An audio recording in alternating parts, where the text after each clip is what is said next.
नमस्कार, मैं हूं शशि शेखर और आप देख रहे हैं यूथ एजेंडा में शशि शेखर की पाठशाला। आज हम चर्चा करेंगे श्रावण मास के महात्म पर। जी हाँ,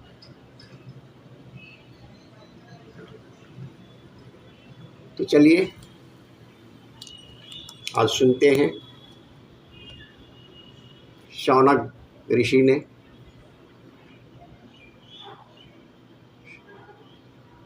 जब सूत जी से पूछा कि हे सूत,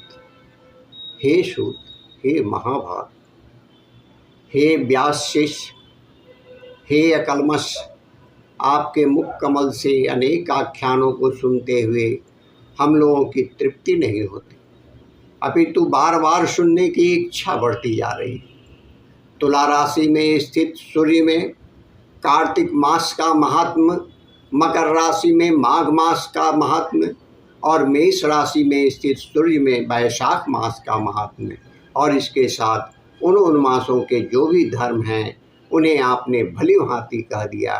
यदि आपके मत में इनसे भी अधिक महिमामय कोई मास हो तथा भगवत प्रिय कोई धर्म हो तो उसे आप अवश्य कहिए, जिसे सुनकर कुछ अन्य सुनने की हमारी इच्छा न हो। वक्ता को श्रद्धालु श्रोता के समक्ष कुछ भी छिपाना नहीं चाहिए। सूत जी बोले, हे मुनियों, आप सभी लोग सुने, मैं आप लोगों को वाक्य गौरव से अत्यंत संतुष्ट।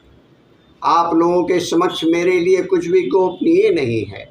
दम्भ रहित होना, आस्तिकता, सठता का परित्याग, उत्तम भक्ति सुनने की इच्छा, विनम्रता, ब्राह्मणों के प्रति भक्ति परायणता, सुशीलता, मन की स्थिरता, पवित्रता, तपस्विता और अनसूया, ये श्रोता के 12 गुण बताए गए।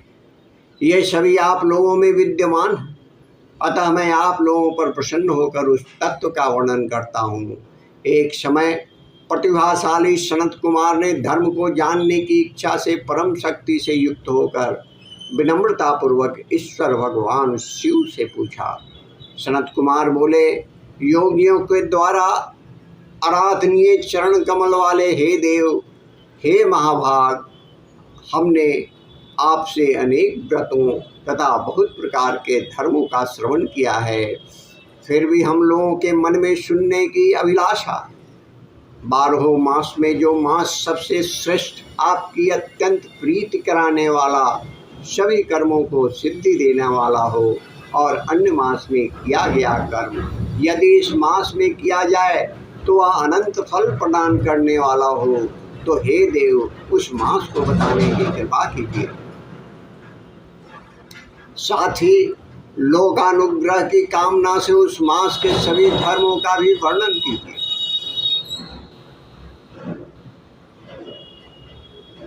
ईश्वर बोले, हे सनत कुमार, मैं अत्यंत गोपनीय भी आपको बताऊंगा। हे सुब्रत, हे विधि नंदन, मैं आपकी श्रवण इच्छा तथा भक्ति से प्रसन्न। 12 मासों में श्रवण मास मुझे अत्यंत प्रिय है। इसके महात्म्य सुनने योग्य है, अतः इसे श्रवण कहा गया है। इस मास में श्रवण नक्षत्र युक्त पूर्णिमा होती है, इस कारण से भी इसे श्रावण कहा गया है, और इसके महात्म्य के श्रवण मात्र से यह सिद्धि प्रदान करने वाला है। इसलिए भी यह श्रावण संज्ञा वाला है। निर्मलता गुण के कारण यह आकाश के सदृश है, इसलिए नाभा कहा गया है। इस श्रावण मास के धर्मों की गणना करने में इस पृथ्वी लोक में कौन समर्थ हो सकता है, जिसके फल का संपूर्ण रूप से वर्णन करने के लिए ब्रह्मा जी 4 मुख वाले हुए, जिसके फल की महिमा को देखने के लिए इंद्र 1000 नेत्रों से युक्त हुए, और जिसके फल को कहने के लिए शेषनाग 2000 जिह्वाओं से उत्पन्न हुए। अधिक कहने की क्या प्रयोजन, इसके महात्म को देखने और कहने में कोई सामर्थ्य नहीं है। हे मुने, अन्य मास इसकी एक कला को भी नहीं प्राप्त होती।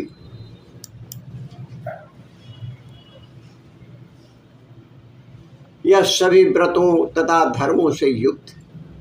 इस महीने में एक भी दिन ऐसा नहीं है जो व्रतों से रहित दिखाई देता।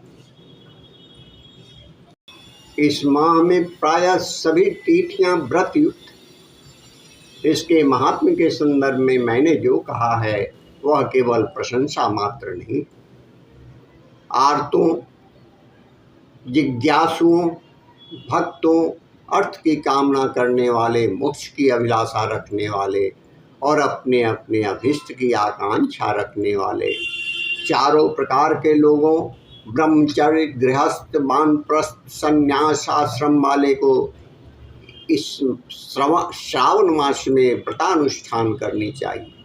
सनत कुमार बोले कि हे भगवान, हे सत्यम, आपने जो कहा कि इस मास में सभी दिन एवं तिथियां व्रत रहित नहीं हैं, तो आप उन्हें मुझे बताएं कि किस तिथि में और किस दिन में कौन सा व्रत होता है, उस व्रत का अधिकारी कौन है, उस व्रत का फल क्या है, किस किस ने उस व्रत को किया, उसके उद्यापन की विधि क्या है, प्रधान पूजन कहाँ हो और जागरण करने की क्या विधि है, उसका देवता कौन है, उस देवता की पूजा कहाँ होनी चाहिए और पूजन सामग्री क्या क्या होनी चाहिए और किस व्रत का कौन सा समय होना चाहिए। हे प्रभु, वह सब आप मुझे बताएंगे। रविवार, सोमवार, मंगलवार, बुधवार, बृहस्पतिवार, शुक्रवार और शनिवार के दिन जो करना चाहिए भी हो, वह सब मुझे बताइए। आप सबके आदि में आविर्भूत हुए, अतः आपको आदि देव कहा गया है। जैसे एक की विधि बाधा से अन्य की विधि बाधा होती है, वैसे ही अन्य देवताओं के अल्प देवत्व के कारण आपको महादेव माना गया है। तीनों देवताओं के निवास स्थान पीपल वृक्ष में सबसे ऊपर आपकी स्थिति है। कल्याण रूप होने के कारण आप शिव हैं, पाप समूह को हरने के कारण आप हर हैं और आप आदिदेव होने के कारण आपका शुक्ल वर्ण प्रमाण है, क्योंकि प्रकृति में शुक्ल वर्ण ही प्रधान है, अन्य वर्ण विकृत। आप कर्पूर के समान गौर वर्ण के हैं, अतः आप आदिदेव। गणपति के अधिष्ठापन रूप 4 दल वाले मूलाधार नामक चक्र से, ब्रह्मा जी के अधिष्ठापन रूप 6 दल वाले स्वादिष्ठान नामक चक्र से और विष्णु के अधिष्ठापन रूप 10 दल वाले मणिपुर नामक चक्र से भी ऊपर आपके अधिष्ठित होने के कारण आप ब्रह्मा तथा विष्णु के ऊपर स्थित। यह आपकी प्रधानता को व्यक्त करता है। हे देव, एकमात्र आपकी पूजा से पंचायतन पूजा हो जाती है, जो कि दूसरे देवताओं की पूजा से किसी भी तरह संभव नहीं। आप स्वयं शिव हैं। आपके बड़े जांग पर शक्ति स्वरूपा दुर्गा, दाहिनी जांग पर गणपति और आपके नेत्रों में सूर्य तथा हृदय में भक्तराज भगवान श्री हरि विराजमान हैं।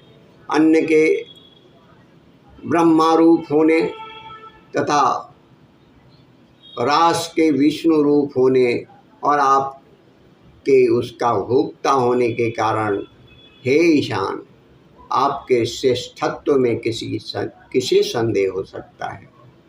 सबको विरक्त की शिक्षा देने हेतु आप शमशान में तथा पर्वत पर निवास करते हैं। पुरुष सूक्त में उत्तमामृतत्व शासनो इस मंत्र के द्वारा प्रतिपादन की योग्य है। ऐसा महर्षियों ने कहा। जगत का संहार करने वाले हलाहल को गले में किसने धारण किया? महाप्रलय की कालाग्नि को अपने मस्तक पर धारण करने में कौन समर्थ था? संसार रूप अंधकार में पतन के हेतु कामदेव को किसने भस्म किया? आप ऐसे हैं कि आपकी महिमा का वर्णन करने में कौन समर्थ है? एक तुच्छ प्राणी मैं करोड़ों जन्मों में भी आपके प्रभाव का वर्णन नहीं कर सकता, अतः आप मेरे ऊपर कृपा करके मेरे प्रश्नों को बताएं। प्रथम अध्याय समाप्त। ओम नमः शिवाय। ओम नमः शिवाय। ओम